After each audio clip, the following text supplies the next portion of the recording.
teman-teman tak wardi. Alhamdulillahilladzi an'ama alaina bi ni'matil iman wal islam. Salatan wa salaman ala Rasulillah Muhammad Abdillah. La haula wala quwwata illa billah, amma ba'd. Pendengar sanipun Bapak-bapak Ibu-ibu sedaya para rawuh ingkang kula hormati lan dihormati Allah Subhanahu wa taala. Monggo kita dherekaken ngucapkan bersyukur syukur wonten ngajuan dalam Allah Subhanahu wa taala bikaulina alhamdulillah kita semuanya pagi ini bisa bersama-sama hadir untuk belajar bersama-sama. Bukan berarti saya di sini yang bisa, bukan hanya saya aja memberikan gambaran untuk bisa bersama-sama kita belajar gitu aja. Yang paling bisa dan paling berpengalaman adalah Bu Mustiah di sini yang paling besar dan berpengalaman. Hanya saya yang akan mengantarkan bareng-bareng untuk menularkan ilmu ini agar kita sama-sama bisa nanti gitu. Harapan dari panitia menyelenggarakan ini, harapan kecilnya ini sebagai peringatan Isra Mi'raj. Harapan besarnya ilmu yang kita peroleh ini nanti dipraktekkan di kampungnya, tidak hanya sekedar pengetahuan tapi diamalkan. Ilmu yang diperoleh diamalkan, karena ini hukumnya memang fardu kifayah yang diamalkan. Baik Bapak Ibu saya hormati, ini tak lihat dulu kita kok kayak yang saya maaf. Kita kayak durung ke PowerPoint itu.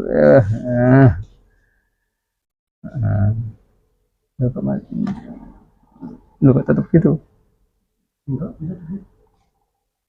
Lu kok tetap gitu? Ini kok tetap tampil. Tetap tampil. Hilang. Ini kok udah hilang. Gimana menghilangkannya, Pak? Ngilangin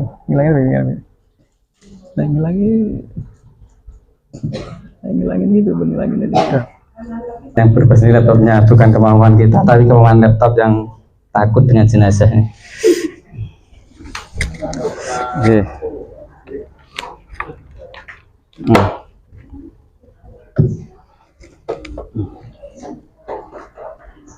Aduh nih sambil nunggu, saya kenalan saya padahal ya, padahal harus kenal. Aslinya ki saya itu nama Jubaidi aslinya, tapi wong senangannya manggilnya gak Jubaidi, senangannya manggilnya yang keren itu, mau manggil senangannya ganti panggilan. Lu ada masalah lagi, ngapa jadi? Ya Allah, ya Allah.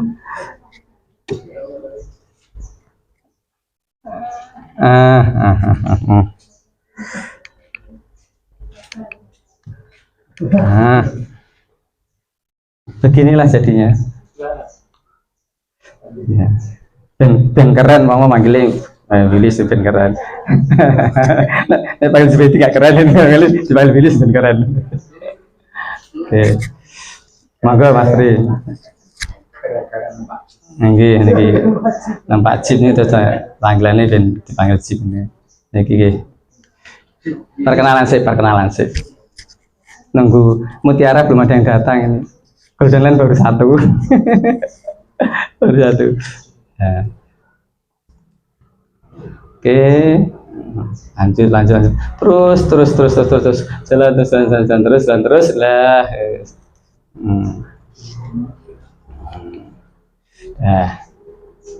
Ini pun kabarnya Bapak Ibu saya.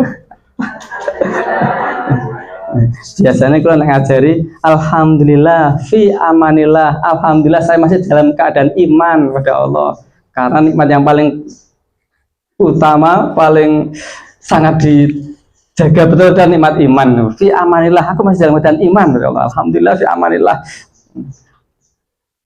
Apapun boleh dicabut oleh Allah ketika hidup, kecuali iman jangan dicabut lah saat masih hidup, jangan dicabut iman ini, tetap melekat terus. Alhamdulillah ya amanillah. Pun siap nih. Nah siap terus ke siap nih tangan. Harusnya berani ngurus jenazah ya, harusnya ya. Latihan tuh wani, ketuni wani, buat mau latihan tuh tapi wani tenani gitu. Pantun ibu-ibu. Berani kan jenazah? Berani dong. Harus berani dong, masa nggak berani? Aja ngapa takut tuh. Wong kelak kita akan jadi jenazah. Ya. Ayo sholat di belakang imam sebelum ditaruh di depan imam. Ayo belajar memandikan sebelum dimandikan. Dulu waktu bayi kita sudah dimandikan, terus latihan memandikan. Dan memandikan bayi pernah latihan memandikan bayi ya, memandikan jenazah belum. Yang perlatihan ini nanti mesti akan ngajari. Oke. Ini baru tadi pagi tak ganti karena dulu dibaca oleh bapak-bapak itu, kok 3 tempat Pak? Iya, saya sudah melakukan di 3 tempat. Pertama di Masjid Ar-Rasyid Keramas sana, kemudian di Masjid Solihin Tembalang sana, menjelang Jabungan itu sana, kemudian yang ketiga di sini. Kalau tahun 2006, 2008, 2009 itu di SD Hidayatullah yang dilakukan di sana yang disediakan. Yang perlu disiapkan untuk kegiatan pelatihan ini adalah ya ini meja disiapkan, ini panitia menyiapkan meja untuk peserta dan kelengkapannya, ini meja ini untuk urusan ini yang sudah disiapkan panitia, meja untuk mengkafani juga. Nanti kalau sekiranya meja mengkafani nggak cukup ya terpaksa ada yang dikafani di selasar lantai ini. Kalau mejanya nggak cukup, kalau cukup ya di meja. Nanti sudah disediakan meja. Tadi malam Pak Raffi selaku pengurus takmir sini juga sudah menyiapkan meja itu begitu banyak. Sudah pinjam ke Pak Pardi sana juga bawa ke sini, Pak Raffi yang nyiapkan tadi malam. Boneka atau orang yang sanggup untuk di kafani sanggup. Kalau saya mengadakan pelatihan di SD dia itu loh, karena seringkali saya mengadakannya bulan Ramadan, sehingga untuk dimandikan tidak usah pakai boneka, saya aja Pak, gitu. Rebutan anak-anak kalau dimandikan, karena merasa puasa dimandikan, senang anak-anak di puasa Ramadan, rebutan anak-anak. Nah, di sini kan nggak ada yang bakal sanggup di sini, maka pinjam boneka untuk dimandikan dan dikafani. Di SD itu dikafani pun anak langsung berani dikafani. Hanya kadang udah sampai hampir lebih dari 15 menit kan kesemuan Pak, udah panas Pak, udah semu Pak. Mau disolati ya lepas saja, sholatnya nggak usah pakai jenazah karena ini bukan jenazah, ini teman sendiri yang dikafani, hanya wajah tidak dibungkus dibuka gitu karena yang dikafani teman sendiri waktu belum punya boneka, sehingga prakteknya pakai anak langsung. Namun ya ketika dimandikan ya tetap pakai celana, nah itu pakai celana, tetap pakai kaos gitu, tidak dilepas kaos dalamnya, nggak beras celananya, tetap pakai untuk dimandikannya. Ini yang perlu dikafani. Tempat untuk sholat jenazah ini sudah luas sekali, nanti kita praktek sholat sekalian. Kemudian yang kalau pelatihan seperti ini hanya sampai pada sholat jenazah, nggak sampai pada menguburkan, karena menguburkan lahannya ini yang perlu siapa sanggup macul-macul lahannya ini. Lahan mana mau dipacul-pacul tuh, makanya sampai pada sholat saja, nggak sampai menguburkan. Nanti dilatih menguburkan semuanya terus ngalah ke petugas sana sinten Pak Slamet dan krunya nanti kalah kalau jenengan begitu, kalah jenengan. Jadi ini menguburkan jenazah ini ada dua model, ada yang model lahat atau landak. Lahat atau landak itu modelnya kayak L tuh, jeglong terus masuk ke dalamnya gini, setelah lubang masuk ke dalamnya sehingga mayat harus ke dalam sini, di dalamnya. Terus ini tutupnya di sebelah sini saja. Yang diuruk nggak kejatuhan urukan di bawahnya sini, bawahnya tanah yang itu pun harus melihat konstruksi tanahnya. Tanah seperti gedawang mudah seperti itu berlandak. Tapi kalau tanah yang mudah rontok gugur ya nggak bisa dibuat model yang landak atau lahat landak yang bentuk L itu susah. Maka lihat konstruksi bentuk tanahnya. Rata-rata membuatnya pakai syak atau cepuri, atau cepuri bentuk U, kemudian jeglong lagi bawahnya tidak ke dalam tapi bawahnya lagi tengah, khusus ukuran jenazah itu. Rata-rata bentuknya cepuri atau syak, bentuk huruf U, tidak bentuk landak atau yang lahat seperti itu. Karena mudahnya membuat yang cepuri, susahnya membuat yang landak itu agak susah karena harus gerongi ke bawah sini kan susah. Pak Slamet itu kesusahan. Jadi bisa kan untuk tanah gedawang bisa karena kuat ini Pak, kuat, betul gambar rontok gugur, betul kuat gedawang ini. Kita lanjutkan lagi. Sebelum mengurus jenazah, tentunya kita perlu gimana sih menengok orang sakit besuk itu. Hak seorang muslim dan muslim yang lain. Ini yang kita perlu ketahui juga. Hak muslim dan muslim yang lain. Yang pertama, kalau dia mengucapkan salam, jawablah salam. Menjawab salam dari sesama muslim itu wajib hukumnya. Jawab salam. Dia jawab salam, dia berhak menerima salam. Hak seorang muslim dari muslim yang lain. Menjawab salam. Bila dia mengundangmu, hadirilah undangannya. Hadiri undangannya. Yang mengundang duluan siapa itu dihadiri. Sehari kayak mengundang 2 atau 3 orang, yang dihadiri dulu yang mengundang lebih dahulu. Yang undang dulu, yang undang saya dulu adalah Pak Koniun. Yang undang kedua adalah Pak Profesor. Saya datangnya ke Pak Koniun dulu karena yang undang pertama Pak Koniun dengan jam yang sama misalkan undangannya. Mohon maaf Pak Prof, saya tadi dapat undangan dari Pak Koniun itu jamnya kok sama. Apa di tempat Pak Prof bisa saya mundurkan sedikit, setengah jam atau 1 jam begitu. Jadi yang didahulukan yang mengundang pertama. Yang ketiga, bila dia minta nasihat maka nasihatilah dia. Hak seorang muslim dari muslim yang lain. Yang ketiga, menasihati. Nasihatilah aku, nasihati aku. Aku butuh nasihatmu. Kadang-kadang tidak begitu kalimatnya. Datang kau nyuwun nganu, nyuwun saran, masukan, nyuwun donga pangestu, nyuwun napa lah. Niki kula badhe kada damel niki ya sowan teng sesepuh minta nasihatnya.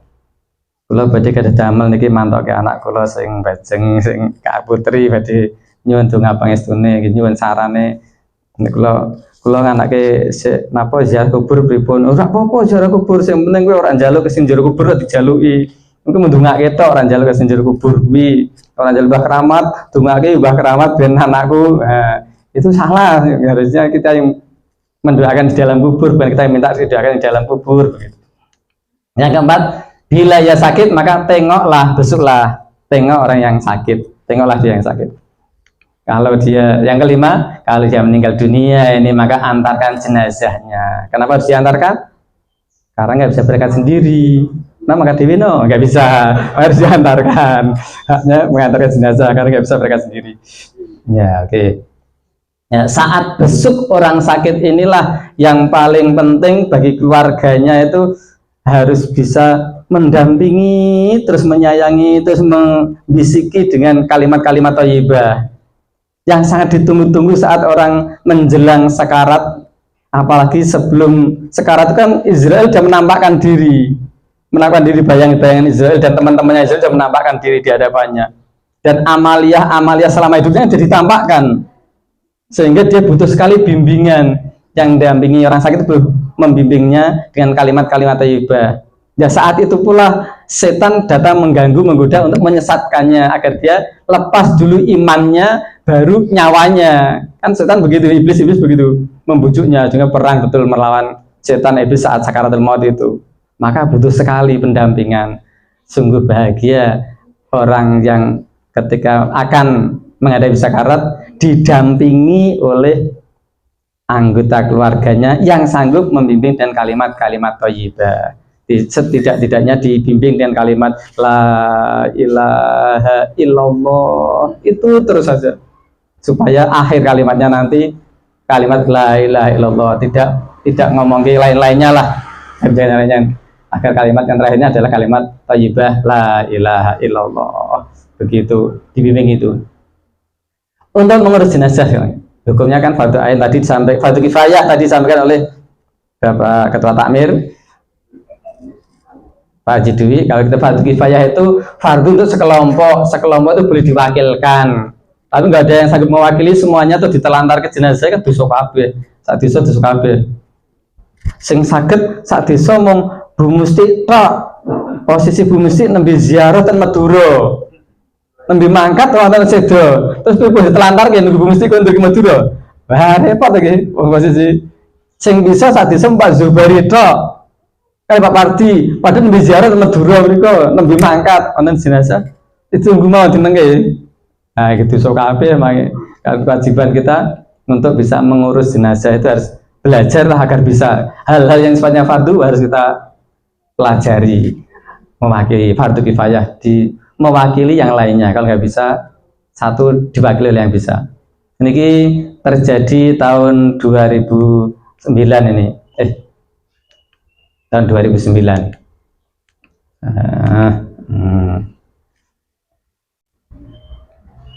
Ya ini 2009. Anaknya sekarang sudah entah kemana ini. Sudah sekian tahun lamanya. Ini belum punya boneka ya. Ya seadanya lah. Ini masa mudanya Mas Willis 2009. Masa mudanya. Oke. Kewajiban kita terhadap jenazah yang pertama adalah memandikan, kemudian mengkafani, memandikan jenazah. Maka nanti kita praktek memandikan bagaimana cara yang benar. Yang laki-laki praktek sendiri, yang ibu praktek sendiri dengan Bu Musti. Nanti kalau tempatnya hanya satu berarti gantian, boleh Bu Musti dulu, nanti dengan ibu-ibu, kemudian disusul yang bapak-bapak berikutnya, boleh begitu. Jadi rencananya bareng apa gantian. Jadi, bolehlah Bu Musti dulu, kalau ada perlu Bu Musti dulu ngajar ibu-ibu, selesai nanti baru yang bapak-bapak belakangnya, karena ada.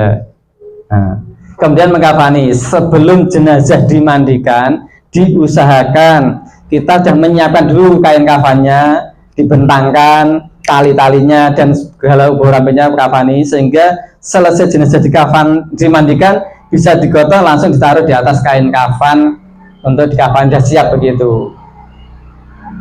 Kalau terjadi beneran di kampung banyak yang bisa, maka sebagian orang menyiapkan kain kafan di tempat mengkafani, sebagian orang menyiapkan untuk memandikan. Namun kadangkala yang mandikan sudah selesai, yang menyiapkan kafan malah belum selesai, senyuai terus. Nah, maka agar tidak sampai menunggu sudah di jenazah sudah dimandikan, kain kafan sudah siap, begitulah disiapkan lebih dahulu kain kafannya, gelari, suai. Nanti kita prakteknya begitu aja. Prakteknya kita nanti begitu aja, nyuai kain kafan dulu, siap-siap gelari. Kalau sudah digelar kain kafannya, dia siap untuk dikasih jenazah, baru kita gotong jenazahnya ke tempat pemandian. Ngerti nggih?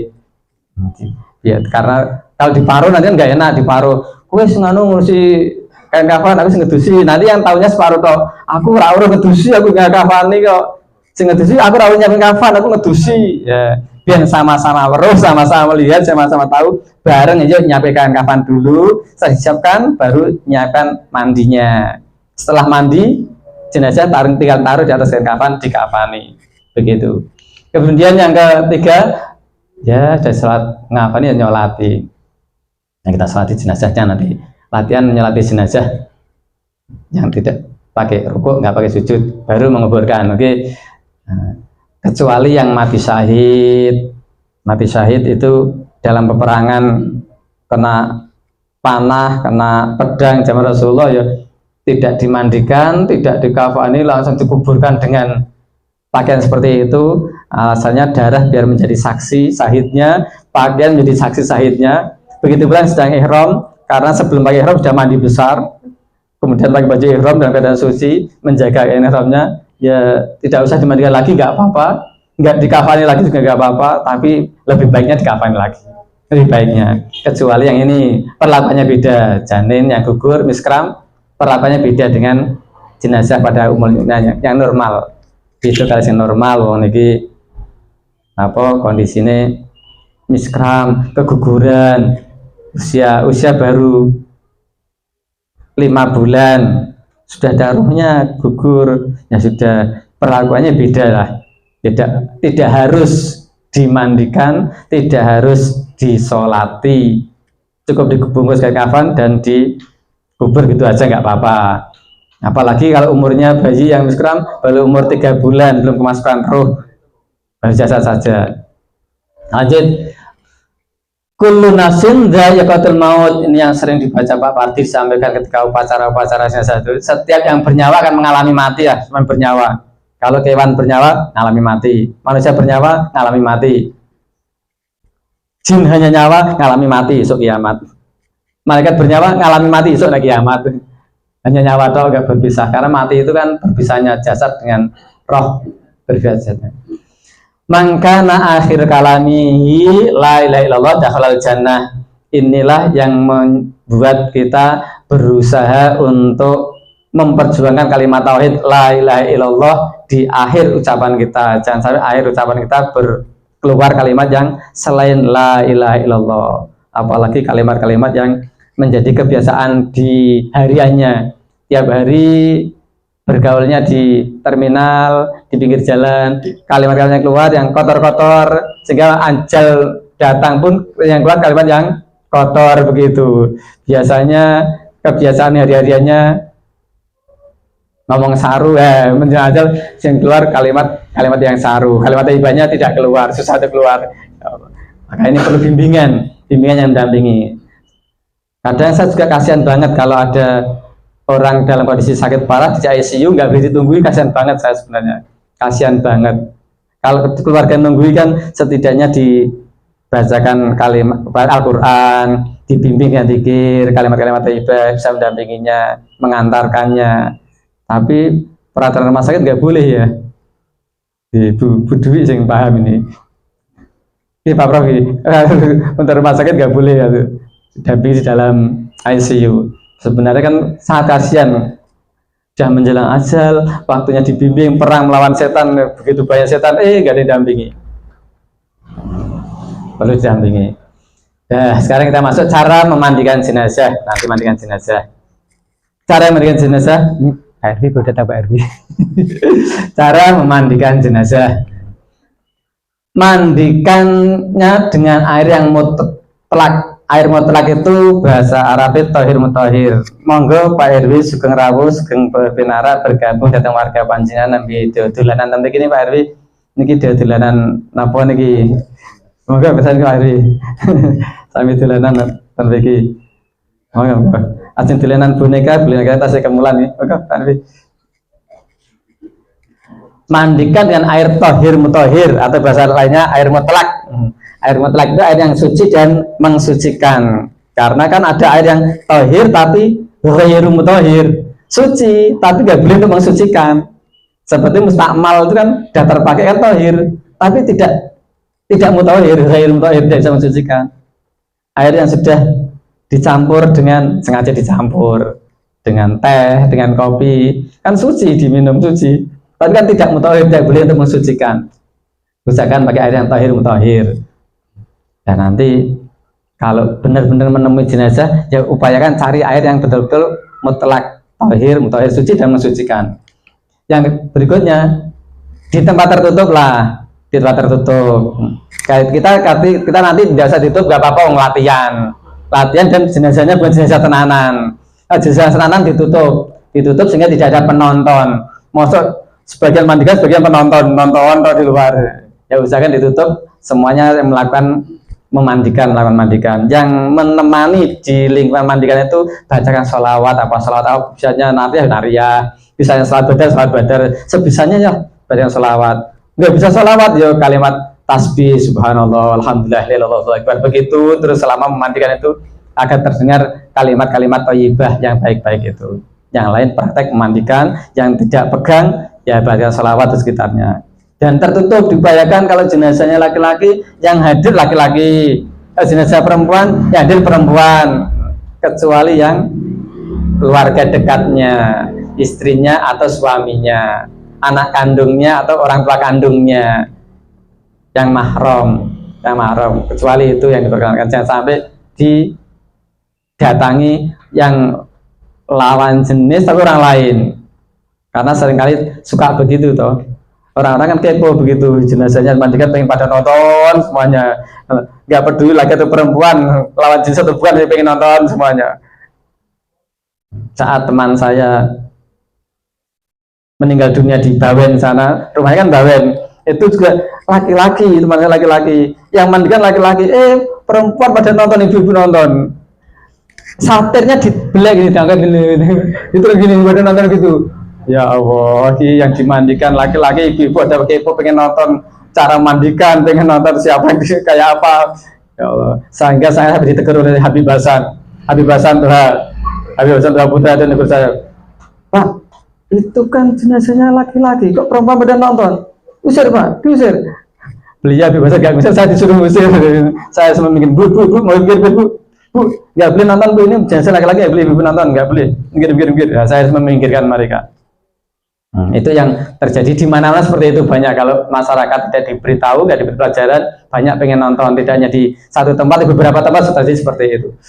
Berikutnya mengurut perutnya. Kalau jenazah sudah dibaringkan, dicopoti kabeh, copot-copoti, karena susah dicopot diguntingi biasanya. Nyopot katok yang digunting, soek, nyopot kaos yang digunting, soek biasanya dilepas semuanya. Di tempat pembaringan pemandian diurut perutnya agar semua kotoran keluar. Kalau sudah keluar semuanya kotorannya diurut-urut, dah kotor semua keluar, baru dicewoi, ya, sing nyewoi ya, sing tegel, biasanya ora tegel karena jijian, sehingga ora tegel. Aku ora tegel kok jijian, yang tidak jijian, sing ora jelihan yang nyewoi, dicewoi sampai bersih, sebagaimana kita cewok untuk diri sendiri. Cewok garis miring, cebok garis miring, istinja. Ini bahasanya Pak Parti istinja. Pak Parti, cara Pak Parti Pak istinja bahasanya. Ya, nah, cara Pak Prof, kenapa Pak Prof? Diceboki, ceboki. Cara Pak Erwin apa Pak Erwin? Diceboki Pak Erwin. Ya, cebok, cewek dan cowok ya cebok. Cebok, cewek kali cowok ya campur gitu. Nah, saat diceboki sudah baru kemudian diguyurkan air ke seluruh tubuhnya. Dimulai dari anggota yang sebelah kanan. Mereka yang sebelah kanan, ya tangan kanan, kaki kanan didahulukan yang kanan. Kalau dimiringkan ya kiri posisinya di bawah, kanan yang di atas yang mendahulukan yang kanan. Sunnahnya begitu. Kalau yang kanan baru yang kiri. Ya, adapun sabun, sampo, kapur barus, kembang-kembang wewangian itu pengiring pelengkap saja, tidak wajib untuk diadakan. Kalau dianggap wajib nanti tidak memberatkan keluarga musibah itu, kalau dianggap wajib, maka tidak wajib hukumnya adanya sabun, sampo, kapur baru, wewangian, kembang-kembang, tidak wajib, hanya disunahkan sebaiknya diadakan gitu. Nah, untuk warga yang baik atau Pak RT yang baik biasanya disokong, didanai, disumbang, dibantu, diadakan, nggak usah mikir si warga yang ditinggalkan, nggak usah mikir nyarikan, nggak usah mikir nyarutang bayar, nggak usah, pokoknya digratisi lah, diadakan untuk yang daerah yang baik, Pak RW yang baik, begitu Pak RW. Nah, ini karena saya tidak pernah memotret apa yang sebenarnya terjadi di daerah sini, sehingga saya ambil dari internet adanya itu, nggak pernah memotret yang terjadi nyata. Setelah dimandikan baru kita mengkafani jenazah. Mengafani atau mengkafani Pak Budi? Mengapa atau mengkafani Pak Budi? Huruf depan K ketambahan depan me berubah menjadi menga atau meka. Pokoknya salah nulis ya ben, pokoknya maksudnya mudeng lah kan. Salah nulis ben, yang penting karena mudeng. Mengafani atau mengkafani, takutnya mengkafani dan terus mengafani jenazah sebagai berikut. Sebagian dari kain kafan dibikin tali pocong. Ini kain kafan yang disediakan oleh panitia atau takmir Mushola An-Nur, masih panjang nih, masih panjang utuh long. Jadi tidak beli yang paketan udah jadi, enggak, masih panjang. Nanti motong-motong di sini. Jadi belajar motong-motong. Kalau jenengan mau jadi jual kain kafan menyiapkan di sini, dia belajar motong nanti di sini. Tak nyediakan ya, kita itu Tejusari belum ada yang jualan kok, begitu misalnya. Masa warga Tejusari meninggal, cari ke sana Cemara tutup, nggak ada orang, lalu pergi lagi jauh. Kauman mana itu? Pasar Kembang. Mencari kok ngaran, putih milih Pak Pati sematan. Kita gedawang sengono lagi, tak nyiap ya, begitu tak dodolan. Monggo silakan. Ini yang dibeli kain kafannya masih panjang, masih belum dipotong sedikit pun. Nanti potong dikur kira-kira setiap potongnya dibuat 2 meter atau 2 meter kurang sedikit lah, karena rata-rata orang Gedawang itu ketinggiannya tidak mencapai 2 meter rata-rata. Yang sampai 2 meter kan jarang sekali, paling 185, kayak Pak Prof tinggi yang mungkin 190. Kalau dipotongkan 2 meter kan ada sisa di atas untuk pocongan, sisa ke bawah kaki untuk pocongan, nggak sisanya gitu, 2 meter. Tapi kalau ngepres banget kan nanti nggak bisa tali sini, nggak bisa tali di bawah kakinya, nggak bisa, maka dipanjangkan, dilebihkan. Sebagian dibuat untuk baju kurung. Baju kurung itu hanya mal apalah, sekedar mal seperti mal akan dibuat baju itu, potongannya lubang. Ini baru tak dipakai tak ganti karena dulu dibaca oleh bapak-bapak dulu, kok 3 tempat Pak? Iya, saya sudah melakukan di 3 tempat. Pertama di Masjid Ar-Rasyid Keramas sana, kemudian di Masjid Solihin Tembalang sana, menjelang Jabungan itu sana, kemudian yang ketiga di sini. Kalau tahun 2006, 2008, 2009 itu di SD Daitullah yang dilakukan di sana.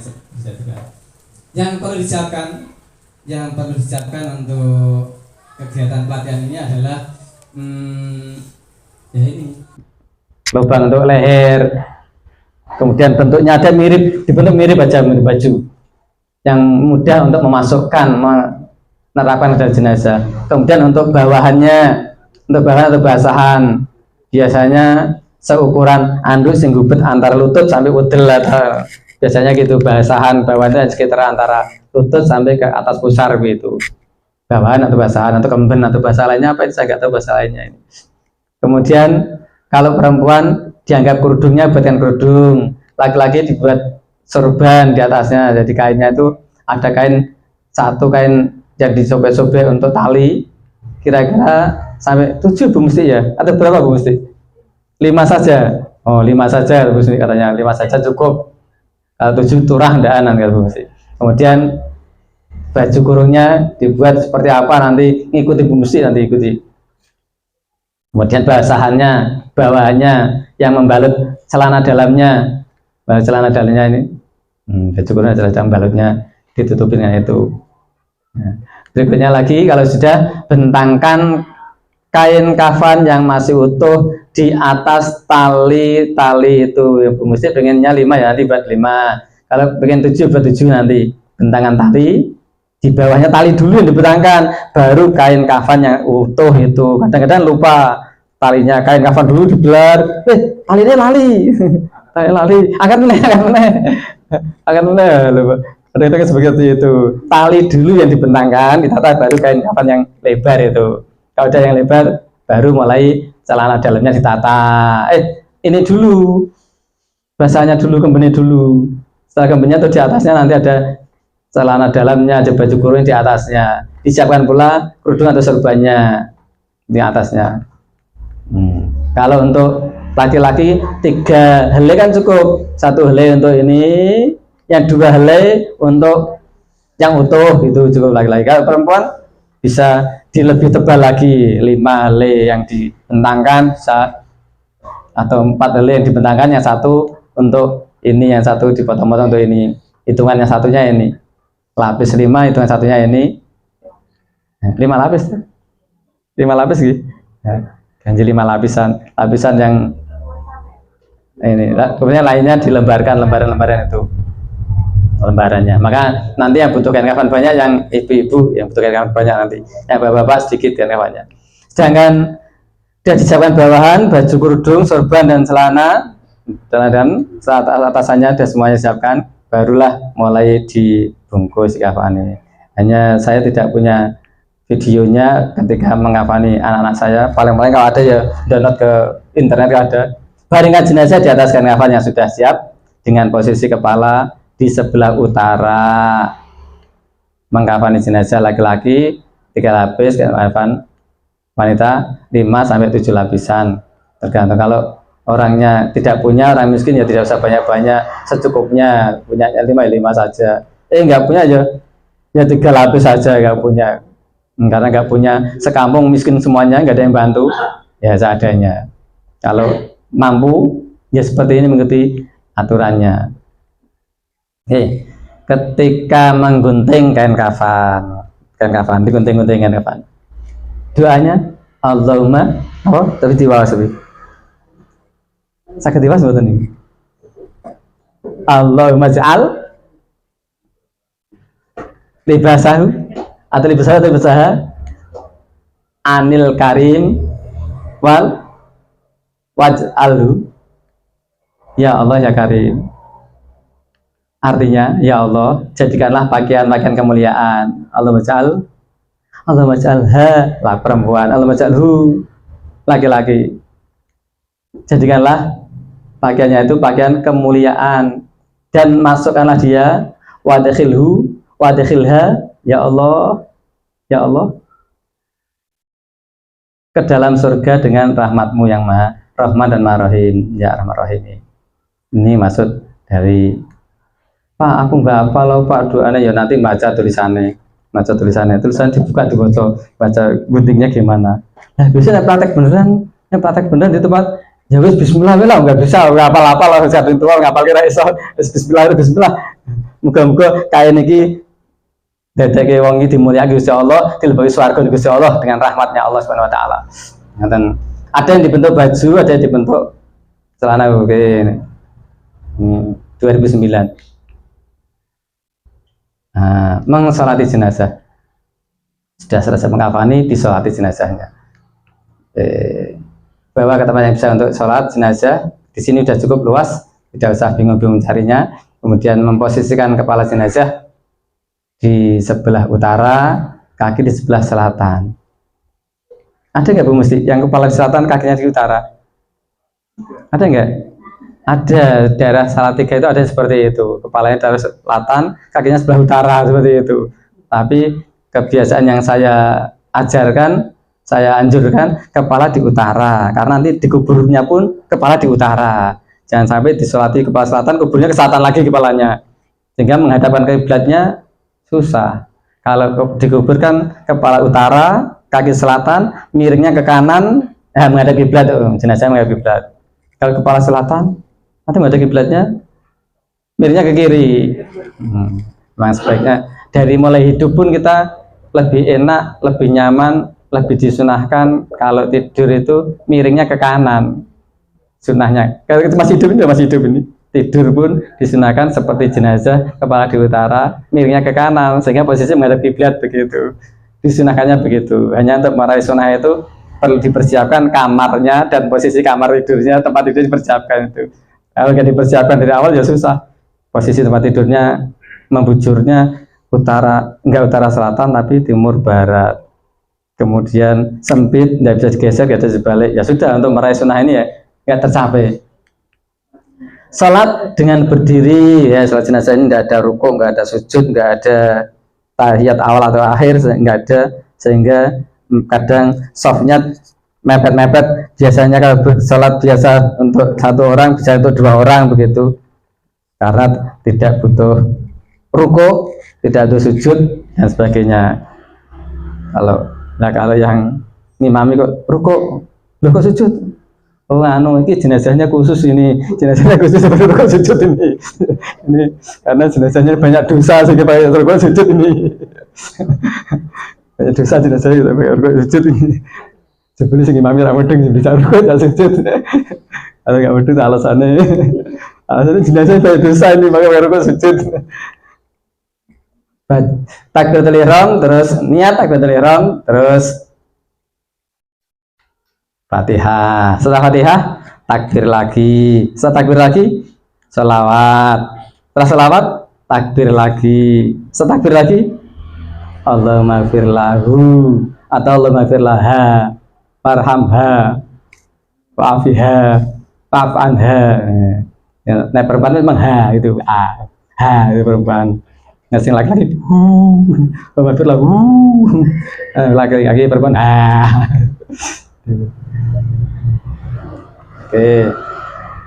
Setelah takbir yang keempat, Allahumma tahrimna ajroha wal sabna ba'daha wa turna walaha. Dan ini menapa sedaya doanya nggih?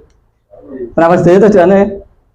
Nah, mboten apa ya, makin buka fotokopian atau tulisan, buka makin. Terakhir salam ke kanan dan ke kiri. Nah, agar beda antara sholat 5 waktu dengan sholat jenazah, di samping berdiri dan duduk atau rukuk dan sujudnya membedakan. Kalau sholat 5 waktu itu pakai rukuk, pakai sujud, pakai tidal, pakai duduk tawarruk, duduk iftiras, juga assalamnya cuma assalamualaikum warahmatullahi. Kalau sholat jenazah ditambah lagi assalamualaikum warahmatullahi wabarakatuh gitu. Yang belakang nggak usah jawab, yang imamnya assalamualaikum warahmatullahi wabarakatuh, sebelakang waalaikumsalam warahmatullahi wabarakatuh, nggak usah jawab. Itu salam nggak boleh jawab, salam imam nggak boleh dijawab. Ikuti aja. Assalamualaikum warahmatullahi wabarakatuh. Melu ya. Assalamualaikum warahmatullahi wabarakatuh. Jangan dijawab. Waalaikumsalam warahmatullahi wabarakatuh. Sing imami Pak RW, Pak RT wedi karo Pak RW. Waalaikumsalam Pak RW. Posisi imam, jika jenazahnya laki-laki, imam mendekat kepalanya. Jika jenazahnya perempuan, maka posisi imam mendekat kepada perutnya, rahimnya. Oke. Makmum, ya kalau makmum bisa 3 sop atau 5 sop atau ke belakang, pokoknya sunahnya ganjil gitu aja lah. Tapi kalau makmumnya cuma 2 orang, masuk suruh 3 sop ya. Makmumnya cuma 2 orang tau. Makmum lagi gitu. Ya belakang aja satu jejernya belakang. Gitu. Makmumnya cuma 5 orang. Enggak usah 5 sop, enggak usah 3 sop. Cuma 5 orang ya 1 sop aja enggak apa-apa. 1 imam, 1 makmum, 1 sop aja enggak apa-apa. Makmumnya cuma 5 orang. Ini kan kalau makmumnya banyak dibuat saf ganjil 3, 5, 7 dan seterusnya saf ganjil begitu. Sementara sebelum tak lanjutkan ada yang mau ditanyakan dulu. Ini masih tak lanjutkan lagi. Konten yang mau ditambahkan, tambahkan gara-gara saya kurang dalam menyampaikannya. Bapak, Ibu, Bapak, Ibu, Bapak. Enggak ada yang disampaikan. Barangkali ada yang mau ditanyakan. Tidak bertanya tapi nambahi. Nambahi. Ibu, monggo ini Bu Titin, maaf. Nggih. Bu Titin A.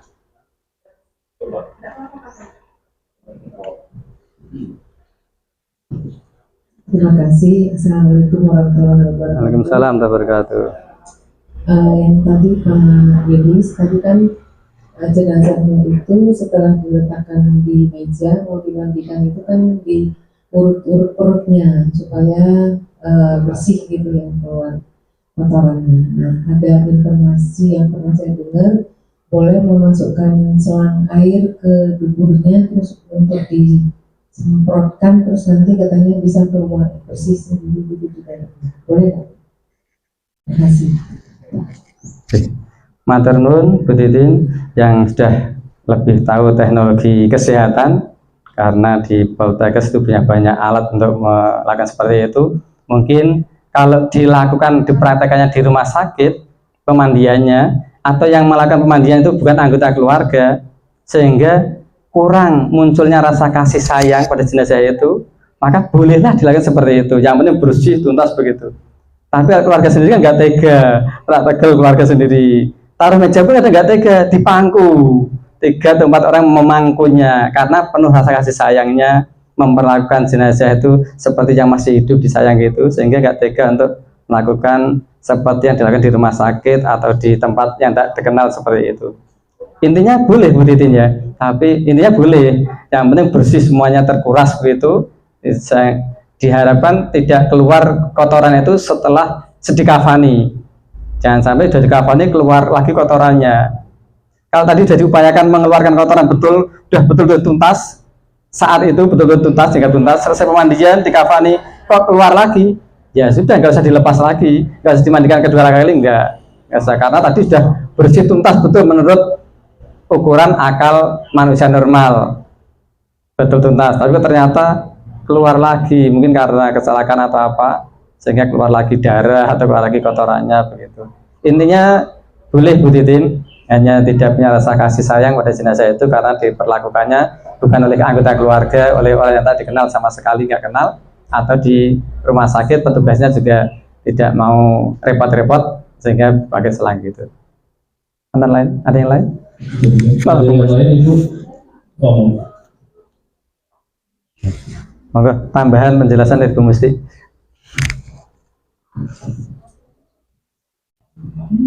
Assalamualaikum warahmatullahi wabarakatuh. Waalaikumsalam warahmatullahi wabarakatuh. Yang terhormat Bapak Ketua Takmir Masjid Mushola Anur dan Bapak Wilis, Bapak Ustadz Wilis yang sangat saya hormati, Bapak Ketua RW Pak Win yang sangat saya hormati, dan Bapak-bapak semuanya, tamu undangan, pengurus, Bapak Ibu, tamu undangan yang ada di Majelis Ilmu ini, alhamdulillah bersyukur kepada Allah Taala. yang telah memberikan nikmatnya kepada kita, hidayah kepada kita, karena dengan hidayah itu panjenengan bisa ngerawi pada ini nggak dirasakan sangat banget menghormati jenazah gitu. Tapi dengan hidayah Allah panjenengan bisa hadir di sini. Alhamdulillah. Salawat dan salam semoga tercurah kepada Rasul Hasan kita, Nabi Muhammad Sallallahu Alaihi Wasallam, berkah Habib yang setia yang mudah, syafaatnya bisa sampai kepada kita semua di zaman kiamat yang terakhir. Yang sedikit menambahkan saja Pak Bilis bahwa kalau yang disampaikan tadi menurut ya Pak ya, menurut perut sebenarnya itu hanya memberikan tekanan kecil saja, hanya tekanan yang halus untuk jenazahnya. Jadi kalau jadi kesannya harus dibersihkan benar-benar. Kalau dari beliau kami tidak sampai segitunya Bitin. Sebenarnya kita hanya memberikan tekanan sedikit sambil jenazah kalau sekiranya belum terlalu kaku banget, sambil kita combokkan ini ke atas sedikit, itu keluar dengan sendirinya gitu. Tinggal setelah kita mencucikan, kita cepoki tadi. Selanjutnya untuk yang benar-benar mau berkiprah di pemulasaran jenazah ini, memang kita lebih ketatakan hati. Kadang HBS, HBS. 3 lembar aja lah. Bersentuh langsung dengan jenazah, tidak ada pikiran nanti malam saya bisa tidur apa enggak gitu. Pasti panjangan juga bisa tidur dalam. Tapi ada sebagian ibu-ibu yang semangatnya luar biasa. Saya pengen ikut, tapi pas waktu ikut hanya sekedar pegang gayung saja itu sudah gemeteran gitu. Terus kemudian sampai pulang di rumah nggak bisa tidur, malam-malam telepon, itu saya nggak bisa tidur gitu. Nah itu lebih ke ketatakan hati. Kalau dari kami panjenengan, saya yakin, saya percaya panjenengan ibu-ibu yang kuat, insya Allah ketatakan hati panjenengan sudah terbiasa dengan nyeboi anak, nyeboi keluarga gitu. Jadi tidak dilakukan lagi. Selanjutnya untuk nantinya kata sampean Pak Eri di belakang kita ngaji dari napa ada sesuatu yang harus siap-siap ditunjuk. Jenazah haruslah orang-orang yang benar-benar amanah dan menjaga rahasia, menjaga aib dari jenazah itu, jangan sampai keluar terusap apapun yang disaksikan, jangan sampai keluarlah anunya aku urus nganu dan sebagainya, jangan sampai begitu. Pokoknya diusahakan orang yang betul-betul amanah jaga aibnya. Yang lain mau Pak tambah? Mau dari Ibu sudah, dari Bapak mungkin ada yang ditanyakan, Mas Anas, Ibu Dewi, mau dilanjut sekarang? Tidak ada yang mau menambahkan lagi. Oh, gue.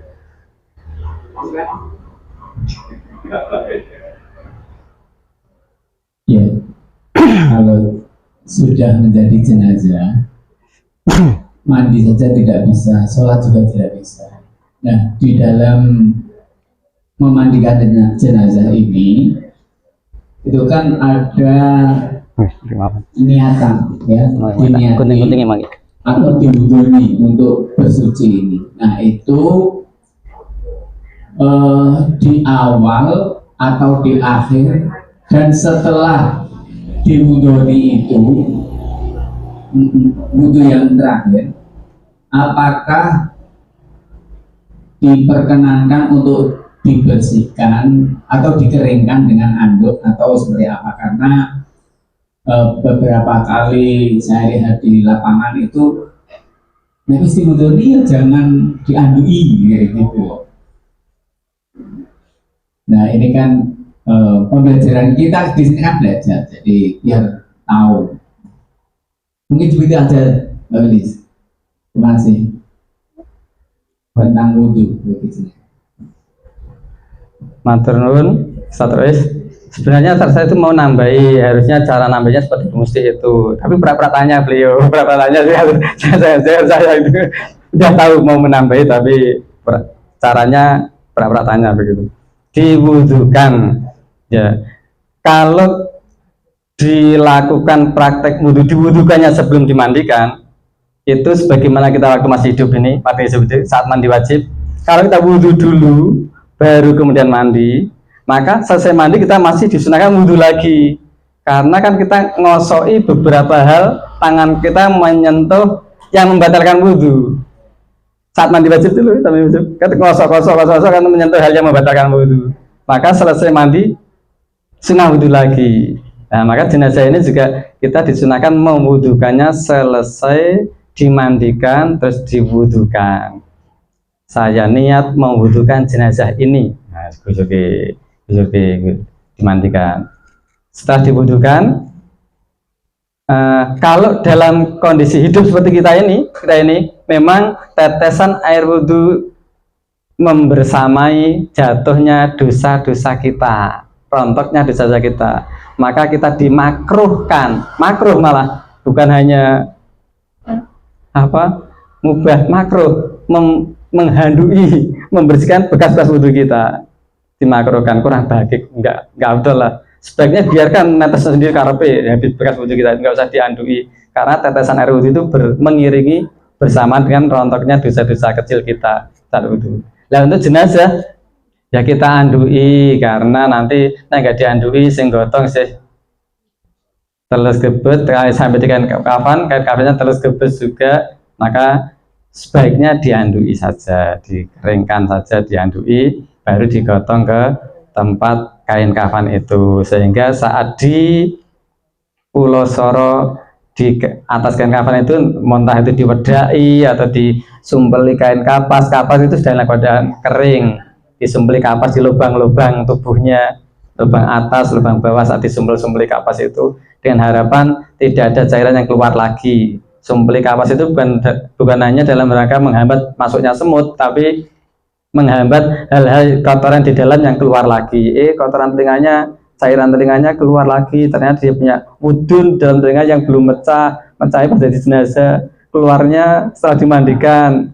Nah, itu disumpel-sumpeli lubang-lubang itu untuk menghambat keluarnya kotoran-kotoran dari lubang tubuh itu. Ngoten Pak Res. Kita lakukan setelah memandikan, diwudhukan, kemudian setelah diwudhukan kita andui. Ya, yang mempraktikkan wudhu ya anggota keluarga tadi yang tidak membatalkan wudhunya. Nah, Pak, kalau jadi wudhukan di kain kafani, berarti nanti orang lain nggak boleh nyentuh, Pak. Ya diusahakanlah yang bukan mahram tidak nyentuh-nyentuh, meskipun itu jenazah yang bukan mahram, berusaha untuk tidak menyentuh, pengen menciumnya dan sebagainya, yang bukan mahram, ya biar dia terjaga kesuciannya. Pacarnya pengen nyentuh, pengen ngambungi sih, untuk perpisahan terakhir saat dikubur, pacar nggak usah dicegah aja, kan ya. Pacar kan biar saya ini ganti nah, kita dikubur, kalau naik dikubur sisan. Oke.